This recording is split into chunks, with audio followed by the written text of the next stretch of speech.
How are you feeling today? How was your day today? Was it okay? A question that seems ordinary but sometimes makes a person stay silent for a very long time. Not because they don't want to talk, but because they don't know where to begin in all the things that have hurt them.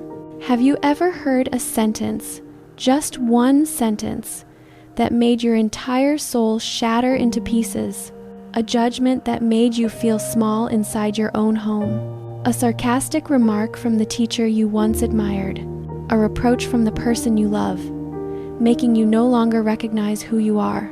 I'm asking again, not to receive an answer, but so you know that here, in this small space, there is someone sitting down with you and listening, because sometimes it takes only 1 second to say something that hurts another person, but it can take a lifetime to heal it.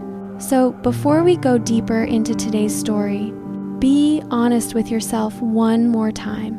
Among all the words that have touched your life, is there one you still cannot forgive?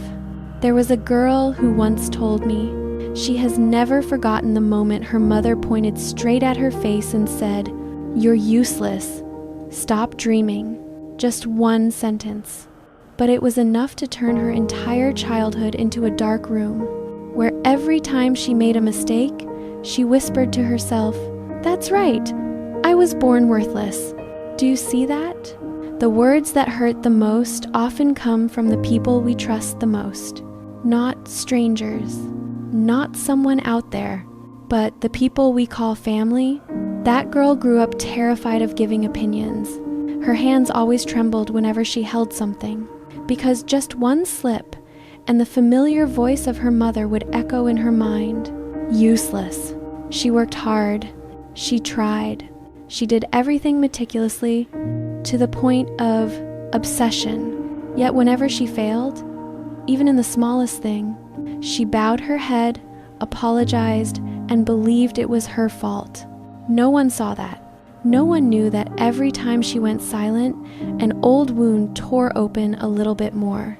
She didn't cry. She just swallowed everything down, keeping it in the deepest place. A place even she sometimes didn't dare to touch. And do you know what's saddest? She had never once asked herself, does that sentence truly belong to me, or was it just the unhealed pain of my mother? But victims rarely ask that question. They just stay silent and believe every criticism is the truth. If somewhere in this story you see yourself, then I want you to know this. You were not wrong for believing those things. You were simply trying to survive in an environment where you should have been loved. Not just that girl. There was another student who, after many years, still cannot forget the cold eyes of the teacher standing on the podium that day. The teacher looked at him and said, in front of the whole class, "Your thinking is very poor. At this rate, you won't even get into high school. You have no future." The class burst into laughter. Only he stood still. His hands were gripping each other so tightly they turned white. His head lowered to the floor, as if lifting it would make him break apart. From that day, he no longer dared to speak up. He didn't dare ask questions. Just hearing someone call his name made his heart pound as if it would leap out of his chest. And he grew up with a silent belief, I'm not smart enough. I don't deserve to be heard. I was born wrong. But the story doesn't end there. There was another boy standing outside the door when he heard his parents say something that, even now, brings tears to his eyes every time he remembers it. Fine, let's just pretend I don't have this child. Just because he liked wearing feminine clothes, just because he lived true to his identity, his father avoided his eyes, called him sick, and tried to fix him so he could become normal. He stood frozen for a long time. The wind blowing in from the hallway was so cold it made him shake, but it wasn't as cold as the feeling of knowing. He wasn't accepted in his own home. And then there was another girl. Her boyfriend told her, "You're just like your mother. Stubborn. You exhaust me." Just that, but it was enough to make everything inside her collapse. She didn't understand how someone who used to hold her tightly, who once promised to never hurt her, could now speak words sharp as blades. That's when you see everyone carries within them a sentence they can never forget. Some hear it from family, some hear it from teachers, some hear it from lovers, and some hear it from the very people they once believed would protect them. But the more important thing is this: all those stories began with the same thing. A sentence that seemed harmless, but could change the way a person sees themselves. If you feel heavy in your chest right now, that is the sign that the deepest part of your soul has once been touched by a sentence, and not in a pleasant way. Those stories, though different in circumstance, in speaker, in timing, all touch the same deep point within the human soul, the point psychologists call core beliefs. These are not things we learn from books, not something formed in a single afternoon. They are the foundation of how we see the world and how we see ourselves. And ironically, those core beliefs are created from the first words we hear when we are very young. When a child hears, "You're useless," they don't analyze whether the speaker is tired, angry, or helpless. They simply absorb the sentence as truth. When a student is told, "You have no future," the brain records a conclusion: "I'm not capable."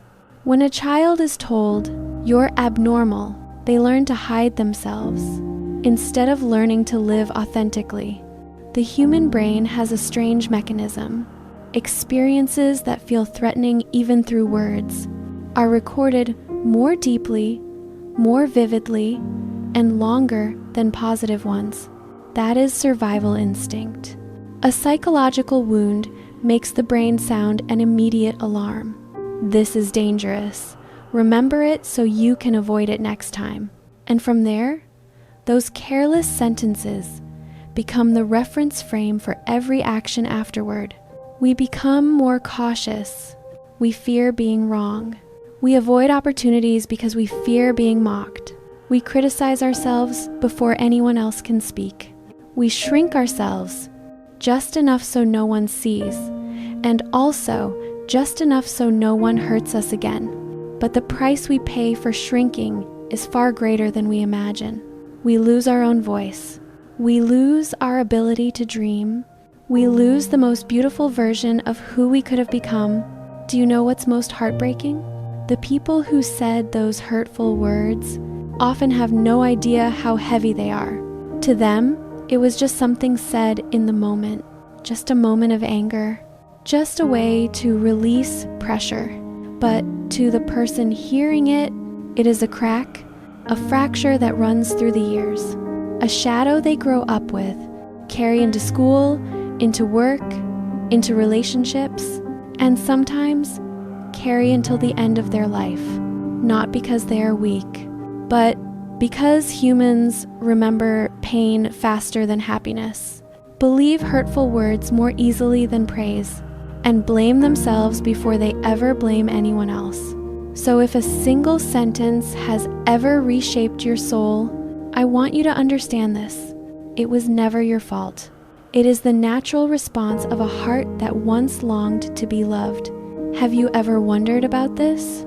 That the sentences that hurt us the most always come from the people we love the most.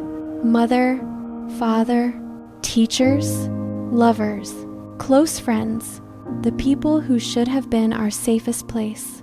Yet sometimes, they become the origin of the wounds we carry for half our lives. Why is that?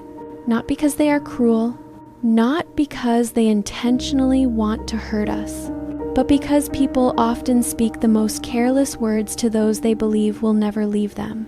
With strangers, we hold back, but with loved ones, we easily let our emotions spill out. We assume love is enough reason for the other person to endure us, and that is when words become an invisible knife. A mother who was once wounded in her childhood may unconsciously repeat what she once heard as an instinct handed down without her awareness. A father who grew up under the pressure of the family line may fear children who are different, not because he doesn't love them, but because he fears society will hurt them. A teacher who is too exhausted may forget that a single sentence of theirs can bury a child's confidence for years. A lover worn down by life may accidentally use words that are too sharp, too pointed, piercing the very place the other person wished to be held. That is human nature. Everyone carries unhealed wounds, and the unhealed often carry knives without knowing it. They don't mean to, but they have never stopped to ask themselves, why did I say that? Did this sentence come from love or from my own fear? And what about the victim? Victims often believe the fault lies within themselves, that they are too sensitive, that they are not good enough to deserve kinder treatment. But the truth is different.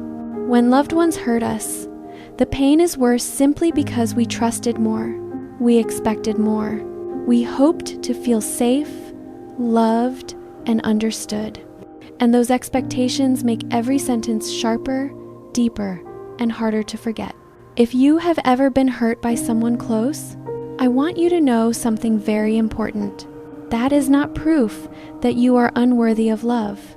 It only means the person who hurt you is still struggling with their own wounds. But their pain does not mean you have to endure. And now we need to go a little deeper. Verbal violence is not just the feeling of being hurt. It has clear, recognizable, and nameable forms. And once you can call it by its name, you will no longer feel weak or overthinking. There are forms of harm that are very strange. They leave no bruises on the skin, yet carve very deep cuts inside a person's heart. And what makes them most dangerous is that they are disguised as words that seem gentle, ordinary, careless, but carry enough weight to make someone change the way they see themselves. Have you ever felt that way? The feeling of being made into a joke, of being called a name that makes you shrink, while everyone laughs and says, "It's just a joke. What's the big deal?" And you just want to disappear because you know very well you are not laughing inside. Have you ever shared something that made you sad, and the person in front of you responded with a cold sentence? That's all it takes to make you emotional. In moments like that, your feelings are dismissed, minimized, and gradually you learn to stay silent because you believe your emotions are not worth speaking about. Or on days when everything goes wrong and suddenly someone dumps all the blame onto you. If you had done it right, I wouldn't be in this mess. Even though you know clearly the situation has nothing to do with you, the pressure of the accusation leaves you confused, unsure of where you went wrong, only knowing that you are being pushed down very low. There are words that sound like compliments, but hit the heart like a thin needle. You look decent today. That's rare. Oh, you finally managed to do something right. The kind of compliment that makes your chest tighten, because it isn't meant to lift you up. It is meant to remind you that normally you are terrible. There are also people who love to pick apart every little mistake you make. Dig them out. Pry into them, as if their purpose in life is to remind you that you are never good enough. Not because they want you to improve. They want you to know you don't deserve confidence. And then there's the silence, the kind that can kill the heart of someone trying to explain, trying to connect. A turn of the head, a dismissive gesture, a cold, empty space. No harsh words, no yelling, just silence. But that silence makes you feel invisible, unworthy of being listened to, unworthy of a conversation. And of course, there are the shouts that make your body curl up by instinct. The harsh sentences that tear through the air of a room, drowning out any reason, leaving you standing still, waiting for the other person's anger to pass, the way one waits for a storm to end. All of these things, though different in color, leave the same mark inside a person. The feeling of becoming smaller, the feeling of becoming lesser, the feeling of not deserving kinder treatment. And the hardest part is that many people don't realize this is verbal violence. They think they are too sensitive. They think they are overreacting. They think they should get used to it. But no, you are not overreacting. You are simply responding the way any human heart responds to pain. It's just that for so many years, you have never named what has been hurting you. And once you recognize the nature of those words, you will understand that there are many things you have every right to protect and every right to no longer accept. There is one thing most people who have endured verbal violence have in common. They don't realize they have been hurt until someone else tells a story just like theirs. Maybe you are the same. Every time someone hurts you with words, you tell yourself, I'm probably just too sensitive. It's okay. I'm used to it. They didn't mean anything by it. But the truth is, your body still remembers, your heart still aches, your throat still tightens whenever you want to speak up, and your eyes still look away when you hear the words you fear to hear again. Human beings cannot pretend to be strong in front of the things that strike an old wound. No matter how well you hide it, what once hurt you is still there, quietly, waiting for a similar sentence to touch it and make it throb again. Not because you are weak, but because the brain is programmed to protect you from what once harmed you. It sounds the alarm, it tightens, and it forces you to withdraw. That is not oversensitivity, that is memory speaking. And the first step of healing is always to face the truth. So what I went through was not as small as I kept convincing myself. Pay attention, just a little. Every time someone raises their voice, how does your body react? Every time you hear a sarcastic remark, how does your heart contract? Every time you are left alone in silence, does the emptiness feel familiar? If these reactions happen in the same pattern again and again, it means this pain is not new. It began long ago. You just never named it. Many people live their entire lives without knowing they are victims of verbal violence. They think it's normal family behavior. They think all teachers are harsh. They think lovers must speak harshly when angry.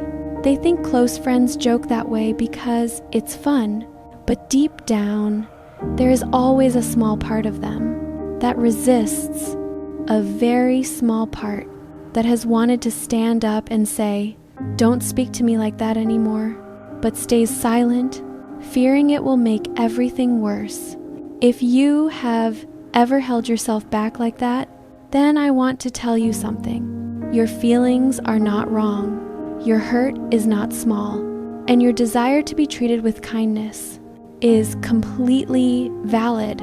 What matters is that from this moment on, you begin to realize that you deserve to be protected, deserve to be heard, deserve to say the words, I do not accept this way of speaking to me. Recognizing that you are hurt is not to blame anyone, nor to drown in sadness. It is to know that you have every right to step out of that cycle, and once you can see the wound, you will no longer allow anyone intentionally or not to touch it again. When someone has been hurt for too long, they often forget that they have the right to say no, the right to walk away, the right not to answer, the right to set limits around the words that hurt them. We grow up believing we must endure for family harmony, stay silent so friends can be happy, tolerate things so lovers won't feel bothered. But those very beliefs make many people lose their boundaries, slowly, quietly, until they no longer recognize themselves in the mirror. I want you to know something very important. No one has the right to step into your inner world, wearing shoes full of thorns. No one has the right to use words to scrape at your self-worth, regardless of who they are, how much they love you, or how well they treated you in the past. Respect is not a privilege. Respect is the minimum foundation of any relationship, and boundaries are how you remind others of that. Setting boundaries is not arguing, not rebelling, not becoming cold. Setting boundaries is simply saying calmly, "I don't feel okay hearing words like that. We'll continue this conversation when things are calmer. Don't use that tone with me." These sentences may sound gentle, but they are the fence that protects your spirit, a fence you should have had long ago. If those boundaries are dismissed, if the other person continues to insult you, remember that you have the right to leave the conversation, the right to walk out of that room, the right to step out of that house temporarily to protect yourself from someone's rage. And that does not make you a bad person. It simply proves that at last, you have learned to love yourself. With strangers, you don't owe a long explanation. A simple, "Please stop. Your way of speaking is inappropriate," is enough. A calm tone is your strongest weapon. When you can keep your voice steady, you have already won half the battle. But boundaries are not only for others, they are also for yourself, to remind you that not every word is worth carrying, not every opinion is worth storing in your heart, not everyone has the right to touch your emotions. The more we mature, the more we understand that protecting ourselves is not about building high walls, but knowing when to open the door and when to close it. And sometimes a single small boundary is enough for you to reclaim the peace you thought you had lost long ago. When boundaries are set, when you've dared to say you no longer want to be hurt, that is only half the journey. The other half is turning inward, soothing the parts you have long hidden. There are wounds that do not bleed, but make a person lose their sense of self. There are injuries no one sees, but it takes years for someone to rediscover their own voice. And to heal those things, a person needs a commitment to themselves, not a commitment to strive harder, not a commitment to be stronger, but a commitment to live more peacefully. One of the gentlest ways to do that is to rewrite the agreements that were once imposed on you. The first agreement is to become kinder with your own words. Because you cannot stop others from hurting you, but you can choose not to repeat that harm toward yourself. Each time you're about to scold yourself for getting something wrong, try pausing for 1 second and replace that harsh sentence with a softer one, as if you were speaking to a child who needs love. Because truly, the most wounded part of you is that child. The second agreement is not allowing your spirit to be shaken by words that do not belong to you. A sentence that wounds you does not always reflect the truth. Often it reflects the wound of the speaker, not the worth of the listener. So before letting any words touch you, ask yourself just one question. Does this truly belong to me or to their pain? If it does not belong to you, do not carry it. The third agreement is to let go of the desire to please everyone. A person can be as kind as possible and still be misunderstood. You cannot control how others see you, much less live up to everyone's expectations. The only thing you can do is live according to your values and let the people who are kind enough come to you. And the final agreement is to give your best effort, but do not punish yourself when you fail. Effort is not to prove you deserve love. It is to help you feel proud of the path you walk. Others don't see that journey. They only see the result. But you are different. You know exactly what you have overcome. And that is the proof that you are far stronger than you think. Healing is not forgetting what happened. Healing is learning so it no longer leads your life. It is learning how to rise from the things that once brought you down. It is knowing that you can hurt, but you do not break. When you begin rewriting new agreements with yourself, things will not change in a day. But one day, you will realize how far you have walked from the place where you once stood crying, and in that moment, you will understand. Everything you went through was not meant to weaken you, but to teach you how to be gentler with yourself. If you have stayed here until this very moment, I believe that some part of today's story has touched you. Maybe an old memory you thought you had forgotten. Maybe a pain you've buried deep for so long. Or maybe just the quiet realization that you have endured more than you thought. But the most beautiful thing, it is not that you remembered it, but that you dared to look at it and say, I deserve more peace than this. You know, one sentence can hurt someone, but another sentence can lift a person back up after days when they feel they have no strength left. So if you can, choose the kind of words that make hearts lighter. They don't need to be poetic, only sincere, because sometimes the small kindness you offer is the only thing that helps someone survive another day. And don't forget to be gentle with yourself too. If there were times you believed the words that hurt you, then from today on, try believing something else. That you are good enough, that you deserve love, that you have the right to walk toward the life you desire without asking anyone for permission. Every pain will eventually find a place to dissolve. Every wound will fade if you know how to set it down. What matters is that you do not abandon yourself along the way. If there is something in your heart you want to say, a story you want to be heard, a wound you want understood, you may leave a few words below, not to complain, but so that at least once in your life, you get to speak what you've been holding inside. And if you want to walk with me on the next journeys of healing, I am always here.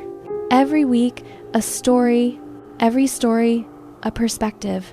Every perspective is an opportunity for you to understand yourself a little more. Thank you for staying. Thank you for having the courage to walk this entire journey.